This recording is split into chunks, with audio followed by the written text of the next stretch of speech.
Well, for more on China's electric vehicle market, CGTN's Gerald spoke to Nik Miles in San Diego. He's an expert on automotive issues. He's with ourautoexpert.com. And Jerry began by asking about the impact of slashed subsidies on small car makers. It's definitely going to hurt small automakers because they are going to lose less likelihood of their cars being chosen and less profit margin.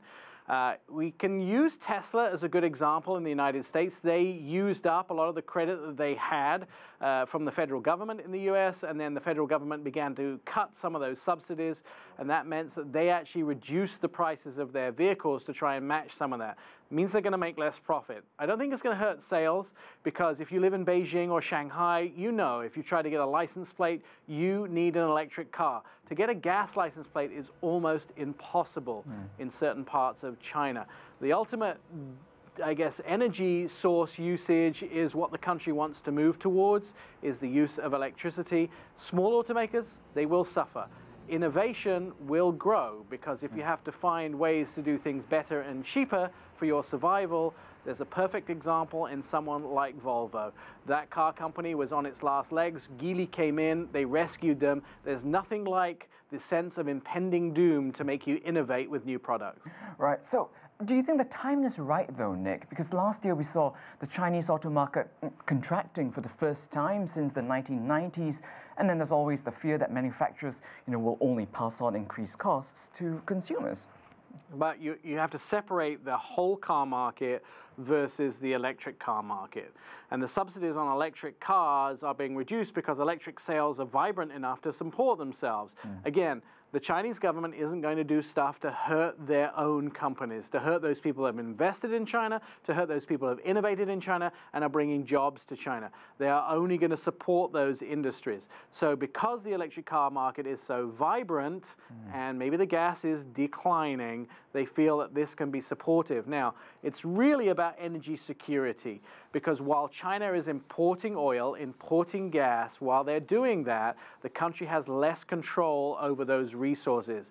Because China makes its own electricity, it has much more control over making sure that everybody can drive to work every day. So on the one hand, we've got the easing of subsidies, and the government is also lowering the value-added tax rates. So can we expect other assistance to kind of drive the growth of e-vehicles, do you think?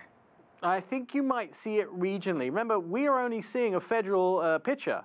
There are still regional ideas, and even though the Chinese government has encouraged some of those local governments to cut subsidies, if they're a country local government that is mostly suburban and mostly farmland people who are buying these vehicles, they are going to want to keep supporting them. So you might see subsidies change region by region in China. So paint a picture for us. Give us an overview of the current landscape for e-vehicles in China. I mean, after all, it is the world's largest market. Is the infrastructure keeping up? Yes, and you're going to see more investment. There's going to be bigger growth in electricity. You're going to see more investment. The big picture here is to reduce the smog in cities. When you talk about net smog reduction, you don't get much with electric vehicles, purely because China uses 66% of its energy that comes from coal stations. So coal to make electricity doesn't help the environment that much. But when you look at the net city environmental impact, it's much better, because you're reducing the number of gas vehicles in cities. That's one thing. There are lots of innovation. Tesla already got a license now in China to produce vehicles. They're going to start building their factory. A lot of Chinese companies are expanding the electric car market. Remember, when a country wants you to go one direction, they'll make that path much easier. Expect to see new investment, new companies, and new models coming out for electric cars, and it's still a hot investment for all of those companies who want to look at what the future brings. Plus, it means that China has a better energy security. They're not relying on foreign oil and foreign power supplies to power vehicles which are domestic.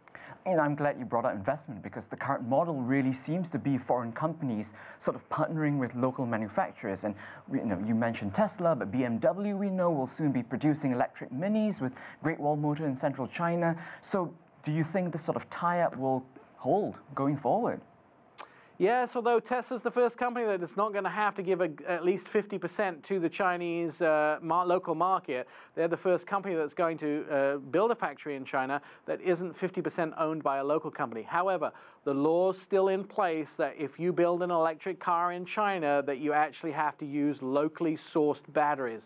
That's still a Chinese growth option. I think you're going to see a shift in the landscape. But remember, the federal government in China does not do things on a whim. These are well-researched, they're well planned out, and they do in response to what the market does. Do in response to what the market does is the key word here. These guys aren't going to go out on a limb and cause the breakdown of a market which is so young and so fledgling and so necessary, especially for city people.